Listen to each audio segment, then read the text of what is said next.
Og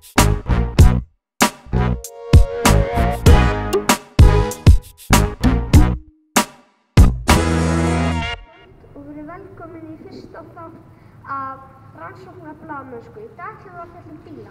Einmitt, bíla. Í dag ætlum við til dæmis að skoða samgöngur og umhverfisvænar samgöngur. Og meðal annars farartæki.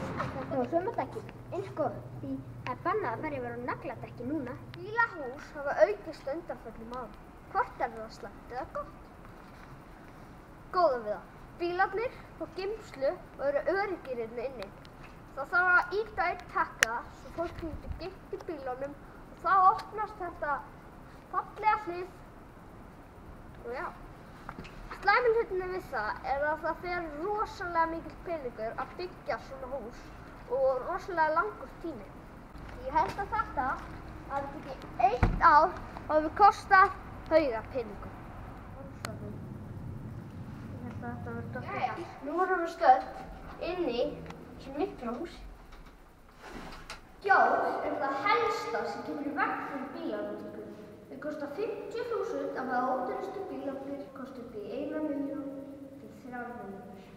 Það geta grunaður að þessi bílar eru geymdir. Hvað finnst þér um bíla? Bíla? Já. Mér finnst bara bílar með þessu leið. En rafmagnsbílar? Já, þeir eru eflaust ágættir til síns brúks. Það er ekkert sem hindrar mig ennþá. En hver er uppáhalds bílategundin? Ég held að það sé bara sami bíl og ég er að keyra á, svona Ford Explorer. Takk fyrir þetta. Gjörðu svo.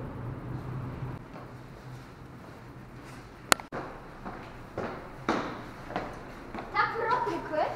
Já, og ég vona að þið hafið haft gaman á þessu og endilega fylgist með næsta þætti. Einmitt.